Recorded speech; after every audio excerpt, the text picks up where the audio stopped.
Hi friends, welcome back to my channel. Friends, ನೀವು ನೋಡ್ತಾ ಇದ್ದೀರಾ Kavitha's Kannada recipe channel. Friends, ಇವತ್ತಿನ ವಿಡಿಯೋದಲ್ಲಿ ಒಂದು ಡಿಫ್ರೆಂಟ್ ಆದಂತಹ ಸ್ನ್ಯಾಕ್ಸ್ ರೆಸಿಪಿನ ತೋರಿಸ್ತಾ ಇದ್ದೀನಿ. ಈ ಸ್ನ್ಯಾಕ್ಸ್ ನೀವು ಸಾಯಂಕಾಲ ಟೀ ಟೈಮ್ಗೆ ಆಗ್ಬೋದು, ಹಾಗೆ ಲಂಚ್ಗೆ, ಡಿನ್ನರ್ಗೆ ನೀವು ಸೈಡ್ ಡಿಶ್ ಆಗಿನೂ ಕೂಡ ಈ ಸ್ನ್ಯಾಕ್ಸ್ನ ಯೂಸ್ ಮಾಡ್ಬೋದು. ಮಕ್ಕಳಿಗೆ ಲಂಚ್ ಹಾಕಿ ಕೊಡ್ಬೋದು. ಲಂಚ್ ಜೊತೆಗೆ ಎಂಜಾಯ್ ಮಾಡಿಕೊಂಡು ಈ ಸ್ನ್ಯಾಕ್ಸ್ನ ತಿಂತಾರೆ. ತುಂಬ ಟೇಸ್ಟಿಯಾಗಿರುತ್ತೆ, ಹಾಗೆ ಡಿಫ್ರೆಂಟ್ ಆಗಿನೂ ಕೂಡ ಇರುತ್ತೆ.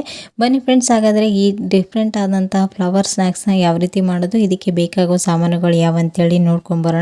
ಮೊದಲೇದಾಗಿ ನಾನಿಲ್ಲಿ ಒಂದು ಮಿಕ್ಸಿಂಗ್ ಬೌಲ್ನ ತೊಗೊಂಡಿದ್ದೀನಿ. ಅದಕ್ಕೆ ನಾನು 1 ಕಪ್ನಷ್ಟು ಮೈದಾ ಹಿಟ್ಟನ್ನು ಹಾಕಿದ್ದೀನಿ.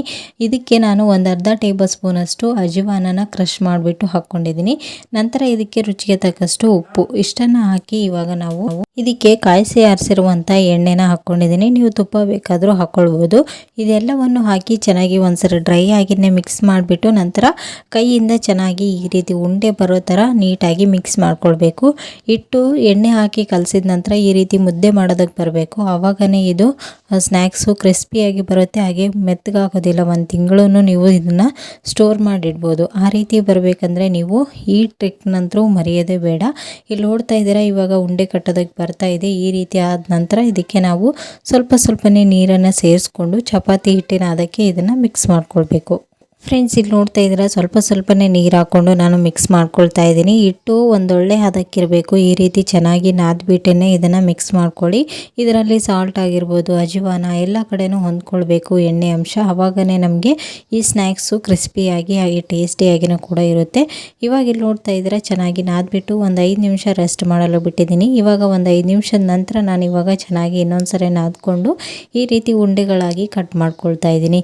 ನೀವು ಸಣ್ಣ ಪೂರಿಗಳನ್ನು ಆಗಿ ಕೂಡ ಮಾಡ್ಕೊಳ್ಬೋದು. ಇಲ್ಲ ಅಂದರೆ ನಾನು ತೋರಿಸಿದ ರೀತಿಯಲ್ಲಿ ನೀವು ದೊಡ್ಡ ಚಪಾತಿ ಸೈಜ್ಗೆ ಮಾಡಿಕೊಂಡು ಈ ರೀತಿ ಪೂರಿ ಥರ ಚಿಕ್ಕದಾಗಿ ನೀವು ಒಂದು ಗ್ಲಾಸ್ನ ತೊಗೊಂಡು ಅದರ ಸಹಾಯದಿಂದನೂ ಕೂಡ ಮಾಡ್ಬೋದು. ಇವಾಗ ಇಲ್ಲಿ ನೋಡ್ತಾ ಇದ್ದೀರಾ, ನಾನು ಎಲ್ಲನೂ ನಾವು ಸಮೋಸ ಶೀಟ್ಗಳು ಯಾವ ರೀತಿ ಮಾಡ್ಕೊಳ್ತೀವಿ ಆ ಥರ ಎಲ್ಲನೂ ದೊಡ್ಡದಾಗಿಯೇ ಮಾಡ್ಕೊಂಡಿದ್ದೀನಿ. ಇವಾಗ ಈ ರೀತಿ ಒಂದು ನೆಕ್ ಇರಬಾರ್ದು, ಆ ರೀತಿ ಒಂದು ಗ್ಲಾಸ್ನ ತೊಗೊಂಡು ಈ ರೀತಿ ಪೂರಿ ಥರ ಎಲ್ಲನೂ ಕಟ್ ಮಾಡ್ಕೊಳ್ತಾ ಇದ್ದೀನಿ.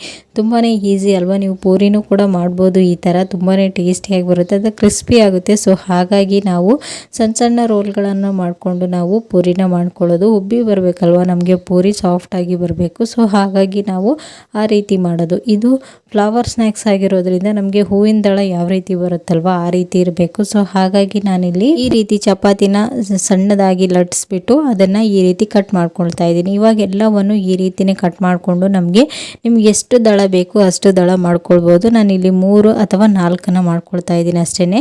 ಇವಾಗ ನೋಡ್ಬೋದು ಎಲ್ಲ ರೋಲ್ಸ್ ಶೀಟ್ಗಳನ್ನು ರೆಡಿಯಾಗಿದೆ ರೌಂಡ್ ಶೇಪಲ್ಲಿ. ಇವಾಗ ದಳನ ಯಾವ ರೀತಿ ಮಾಡ್ಕೊಳ್ಳೋದು ಅಂತೇಳಿ ತೋರಿಸ್ತಾ ಇದ್ದೀನಿ. ಈ ಟ್ರಿಕ್ಸ್ ಗೊತ್ತಾದರೆ ನೀವು ಬಾದಾಮ್ ಪೂರಿ ಆಗಿರ್ಬೋದು, ಮತ್ತು ಯಾವುದಾದ್ರೂ ಚಿರೋಟಿ ಎಲ್ಲನೂ ಮಾಡ್ಕೊಳ್ತೀವಲ್ವ ಸ್ನ್ಯಾಕ್ಸು, ಆ ಥರ ಸ್ನ್ಯಾಕ್ಸ್ನ ನೀವು ಈ ಶೇಪಲ್ಲೇ ಮಾಡ್ಬೋದು. ತುಂಬಾ ಡಿಫ್ರೆಂಟ್ ಆಗಿರುತ್ತೆ. ಇವಾಗ ಇಲ್ಲಿ ನೋಡ್ತಾ ಇದ್ದೀರಾ, ಇವಾಗ ಈ ರೀತಿ ಪೂರಿಗಳನ್ನು ಒಂದು 4 ಅಥವಾ 3 ತೊಗೊಂಡಿದ್ದೀನಿ. 4 ಸೆಟ್ಟಲ್ಲಿ ಇಟ್ಟಿದ್ದೀನಿ. ಅದಕ್ಕೆ ಎಲ್ಲನೂ 3 ಸೆಟ್ಟನ್ನು ಸೆಟ್ ಮಾಡಿದ್ದೀನಿ.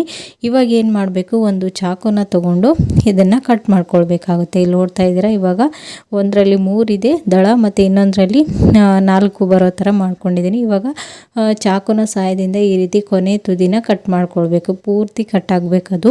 ಈ ರೀತಿ ಕಟ್ ಮಾಡ್ಕೊಂಡ ನಂತರ ಎಲ್ಲನೂ ಮತ್ತೆ ಬಿಡಿಸ್ಕೊಳ್ಬೇಕು. ಇವಾಗ ಇಲ್ಲಿ ನೋಡ್ತಾ ಇದ್ದೀರಾ, ಚಾಕುನ ಸಹಾಯದಿಂದ ನಾನು ಎಲ್ಲ ತುದಿನೂ ಈ ರೀತಿ ಕಟ್ ಮಾಡ್ಕೊಳ್ತಾ ಇದ್ದೀನಿ. ಈ ರೀತಿ ಕಟ್ ಮಾಡಿಕೊಂಡ್ರೆ ಏನಾಗುತ್ತೆ, ನಮಗೆ ಎಣ್ಣೆಲಿ ಹಾಕಿದ ತಕ್ಷಣ ಉಬ್ಬಿ ಬರುತ್ತೆ, ಆವಾಗ ನಿಮಗೆ ಗೊತ್ತಾಗುತ್ತೆ.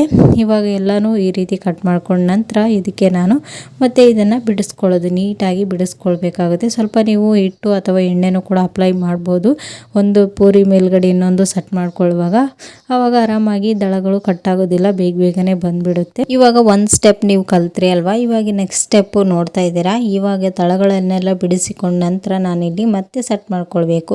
ಈ ರೀತಿ ಬರಬೇಕು. ಒಂದು ದಳ ಕಟ್ಟಾಗಿರುತ್ತಲ್ವ ಆ ಪ್ಲೇಸಲ್ಲಿ ಅದು ಕೂರಬಾರ್ದು. ಇನ್ನೊಂದು ಸೈಡ್ ಕಟ್ಟಾಗಿರೋದು ಸೆಂಟ್ರಲ್ಲಿ ಬರಬೇಕು. ಆ ರೀತಿ ಇಟ್ಕೊಳ್ತಾ ಇದ್ದೀನಿ. ಇವಾಗ ನಾನು ಇಟ್ಟು ತೋರಿಸ್ತಾ ಇದ್ದೀನಲ್ವ, ಈ ರೀತಿ ಅಲ್ಲ. ಇವಾಗ ನಾನು ತೆಗಿತೀನಿ ಇವಾಗ ನೆಕ್ಸ್ಟು ಈ ಸೈಡಲ್ಲಿ ಈ ರೀತಿ ಬರಬೇಕದು. ಯಾವ ಸೈಡ್ ಕಟ್ಟಾಗಿರುತ್ತಲ್ವ ಅದು ಸೆಂಟ್ರಲ್ಲಿ ಬರಬೇಕು. ಈ ಥರ ಎಲ್ಲನೂ ಸೆಟ್ ಮಾಡ್ಕೊಳ್ಬೇಕು. ಈ ಪೂರಿನ ಅಂಟಿಸುವಾಗ ನೀವು ಅದ್ರ ಮೇಲ್ಗಡೆ ಆಯಿಲನ್ನು ಅಪ್ಲೈ ಮಾಡಬೇಕು ಕಂಪಲ್ಸರಿ. ಯಾಕಂದರೆ ಅದು ಚೆನ್ನಾಗಿ ದಳ ಥರ ಉಬ್ಬಿ ಬರಬೇಕು ನಮಗೆ. ಸೊ ಹಾಗಾಗಿ ಈ ರೀತಿ ರೀತಿ ಸೆಟ್ ಮಾಡ್ಕೊಳ್ಳಿ ಮತ್ತು ಸೆಂಟ್ರಲ್ಲಿ ಮರಿದೇನೆ ಈ ರೀತಿ ಕೈಯಿಂದ ಪ್ರೆಸ್ ಮಾಡ್ಕೊಳ್ಳಿ. ಈ ರೀತಿ ಮಾಡೋದ್ರಿಂದ ದಳಗಳು ಬಿಡಿ ಬಿಡಿ ಆಗೋದಿಲ್ಲ. ಇವಾಗ ಈ ಕಡೆ ಎಣ್ಣೆ ಕೂಡ ಕಾಯಕ್ಕಿಟ್ಟಿದ್ದೀನಿ. ಇಲ್ಲಿ ನೋಡ್ಬೋದು ಇವಾಗ ಒಂದನ್ನೇ ಹಾಕಿ ಈ ರೀತಿ ಸೆಂಟ್ರಲ್ಲಿ ಒಂದು ಯಾವುದಾದ್ರೂ ಕಡ್ಡಿ ಅಥವಾ ಸ್ಪೂನಿನ ಸಹಾಯದಿಂದ ಒತ್ತಿ ಇಟ್ಕೊಳ್ಬೇಕಾಗುತ್ತೆ. ಇವಾಗ ದಳಗಳು ನೋಡಿ ಯಾವ ರೀತಿ ಬಿಟ್ಕೊಳ್ತಾ ಇದೆ ಅಂತ. ಸ್ಟವ್ನ ಹೈ ಫ್ಲೇಮು ಲೋ ಫ್ಲೇಮ್ ಮಾಡಿಕೊಂಡು ನೀವು ಈ ಸ್ನ್ಯಾಕ್ಸನ್ನು ಫ್ರೈ ಮಾಡ್ಕೊಳ್ಬೋದು. ಇಲ್ಲಿ ನೋಡ್ತಾ ಇದ್ರೆ ಎಷ್ಟು ಕಲರ್ಫುಲ್ಲಾಗಿ ಕಾಣಿಸ್ತಾ ಇದೆ ಅಲ್ವಾ. ಎಷ್ಟು ಚೆನ್ನಾಗಿ ಕ್ರಿಸ್ಪಿಯಾಗಿ ಬರುತ್ತೆ ಅಂದರೆ ಬಾಯಲ್ಲಿಟ್ಟರೆ ಕರಗುತ್ತೆ, ಅಷ್ಟು ಟೇಸ್ಟಿಯಾಗಿರುತ್ತೆ. ಇದು ಸ್ವಲ್ಪ ಸಾಲ್ಟಿ ಆಗಿರುತ್ತೆ. ನೀವು ಖಾರವಾಗಿ ಬೇಕಂದರೆ ನೀವು ಇದರಲ್ಲಿ ಚಿಲ್ಲಿ ಫ್ಲೇಕ್ಸ್ ಆಗಿರ್ಬೋದು ಅಥವಾ ಮೆಣಸನ್ನು ಕೂಡ ಆ್ಯಡ್ ಮಾಡ್ಬೋದು. ನಾನು ಏನನ್ನೂ ಆ್ಯಡ್ ಮಾಡಿಲ್ಲ.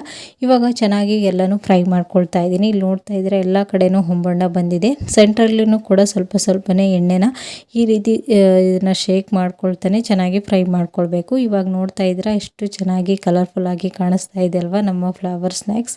ಫ್ರೆಂಡ್ಸ್ ನೋಡಿದ್ರಲ್ವ ಎಷ್ಟು ಸುಲಭವಾಗಿ ನಾವು ಮನೆಯಲ್ಲಿರ್ತಕ್ಕಂಥ ಸಾಮಾನುಗಳನ್ನೇ ಯೂಸ್ ಮಾಡಿಕೊಂಡು ನಾವು ಈ ಫ್ಲವರ್ ಸ್ನ್ಯಾಕ್ಸ್ನ ರೆಡಿ ಮಾಡ್ಬೋದು ಅಂಥೇಳಿ.